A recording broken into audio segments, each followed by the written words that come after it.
You finally got some money to invest. Good, but now you're staring at a pile of options.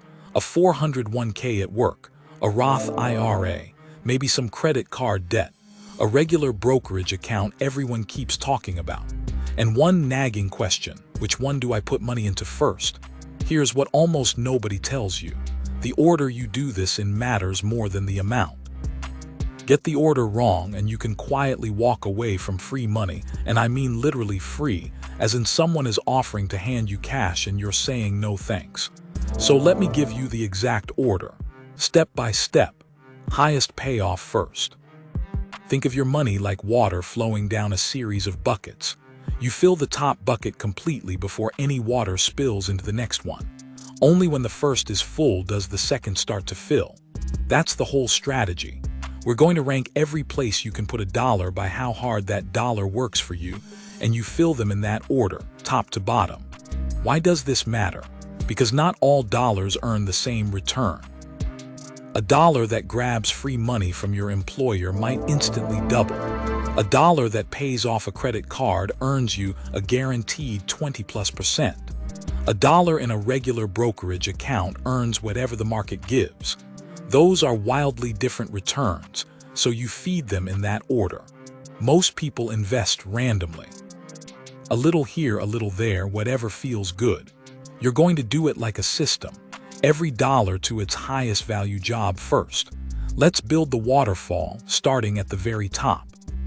Before any investing, the very top bucket is a small safety cushion. We covered this in the first video, so I'll keep it quick, but it comes first for a reason. You want a starter emergency fund. Not the full 3 to 6 months yet, just a small buffer, something like $1,000, sitting in a savings account. Enough to handle a flat tire or a surprise bill without reaching for a credit card.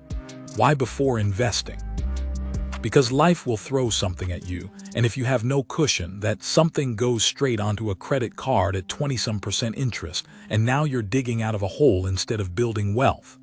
A small cushion stops the bleeding before it starts. So that's the top bucket, a starter cushion, parked in cash, boring and ready. Don't overthink it. You're not trying to fully fund your emergency savings yet. We'll come back and finish that later. Right now, you just need enough that a small emergency doesn't derail everything. Cushion in place. Good. Because the next step is the closest thing to free money you will ever get. If your job offers a 401k match, this is the single most important step in the entire video. It's step 2 only because the starter cushion protects it. Here's how a match works. Your employer says, for every dollar you put into your 401k, we'll add some of our own money, up to a limit. A common setup is something like a full match on the first few percent of your salary. The exact numbers vary by employer, check yours. Now think about what that actually is. You put in $1, your employer drops in $1 next to it. You just earned a 100% return instantly before the money is invested in anything. The stock market averages about 10% a year. The match gave you 100% on day one. There is no other investment on earth that does this. None. And here's the painful part. If you don't contribute enough to get the full match, you are turning down a raise. Your employer is holding out free money and you're walking past it. People leave thousands of dollars on the table every single year this way without realizing it. So the rule for step 2 is simple. Contribute exactly enough to your 401k to capture the entire match. Not less. If they match the first 4%, you put in at least 4%. You grab every cent of the free money. Don't go beyond the match yet, though. We'll come back to your 401k later. For now, just capture the match and move down the waterfall. Because the next bucket is also paying you a guaranteed return, just in a sneakier way. Step 3. Wipe out high-interest debt. Credit cards, payday loans, anything charging you a brutal rate. Here's the mental flip that makes this click.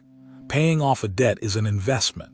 If you've got a credit card charging you, say, 22%, then every dollar you throw at that balance earns you a guaranteed 22% return, because that's 22% of interest you no longer have to pay. Compare that to the stock market's roughly 10% average, which isn't even guaranteed. Paying off a 22% credit card beats almost any investment you could make. It's not close. So after you've grabbed your employer match, attack that high-interest debt with everything you've got. Now, you might be wondering, what counts as high interest? Here's a simple rule of thumb. If the interest rate is higher than what you could reasonably expect to earn investing, say, above 6 to 8%, prioritize paying it off. Credit cards almost always. A low-rate student loan or a mortgage at a modest rate. That's different. You can invest alongside those because your investments are likely to outpace them. So it's not all debt is an emergency. It's expensive debt is an emergency. The pricey stuff comes before investing. The cheap stuff can ride along. Knock out the high-interest debt, and you've just locked in a guaranteed return most investors would kill for. With the free money captured and the expensive debt gone, now, finally, we get to the account you've heard me talk about before. Step 4. Open and fund a Roth IRA. If you watched the last video, you already know why this one's special, but here's the quick version. A Roth IRA is a bucket where your investments grow completely tax-free. You put in money you've already paid tax on, and from then on, every dollar of growth is yours. The government never touches it again. Over decades, that tax-free growth can be worth tens of thousands of dollars you'd otherwise hand over. So why is it step 4 and not step 1? Because the match gave you 100%, and paying off that credit card gave you a guaranteed 20+. The Roth is fantastic, but those two beat it. Order by return, remember. For step 4, your goal is to fund your Roth IRA for the year up to the annual limit if you can swing it, or whatever you can manage. And remember the most important part from last time, don't just put the money in. Actually buy investments inside it. Fill the bucket, then use the water. One quick addition for this step. If you have access to an HSA, a health savings account, it's arguably even more powerful than the Roth, because it's tax-free going in and coming out. If you've got one available, it belongs right around here in the order. I'll cover the HSA in detail another time. So, match high-interest debt, then max your Roth. At this point, you are doing better than the vast majority of people your age. But there are still 2 buckets left. Step 5, go back and finish what you started. 2 things live here.